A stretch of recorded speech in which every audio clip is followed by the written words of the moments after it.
Hello, আমি সহেলি। পুরনো শহরগুলোর একটু যেন আলাদা ভাইব রয়েছে।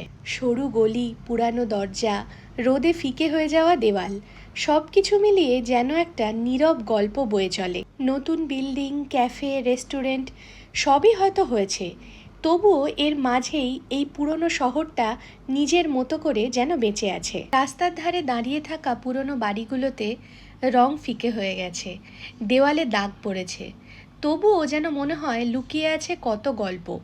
কোনোটা হয়তো একসময় জমিদার বাড়ি, কোনোটা শুধু আবার সময়ের সাক্ষী হয়ে দাঁড়িয়ে আছে। এই পুরনো শহরগুলোর মধ্যে দিয়ে হেঁটে গেলে মনে হয় যেন একটা সময়ের মধ্যে দিয়ে হেঁটে যাচ্ছি। এই সবই হয়তো মফস্বলের সৌন্দর্য, হয়তো প্রচুর তাড়াহুড়ো নেই, আমাদেরকে থামতে শেখায়, অনুভব করতে শেখায়, আর কখনো কখনো অচেনা স্মৃতিকেও মনে করিয়ে দেয়। তখন মনে হয় পুরনো মানেই কিন্তু শেষ হয়ে যাওয়া নয়, কিছু জিনিস চুপচাপ থেকে যায় সুন্দরভাবে চিরকাল। তবে আমার কিন্তু এইসব জায়গায় আসলেই মনে হয়, ইস, যদি এখানে কিছুদিন থাকা যেত, চুপচাপ ধীরে, কোনো রকম কোনো তাড়া টেনশন ছাড়া, শুধু এই শহরটার ভেতরে ঢুকে পড়া, প্রতিটা গল্প একটু নতুন করে অনুভব করা। হয়তো এটাই সেই অনুভূতি যা আমাদের বারবার টেনে নিয়ে যায় পুরনো শহরগুলোর দিকে।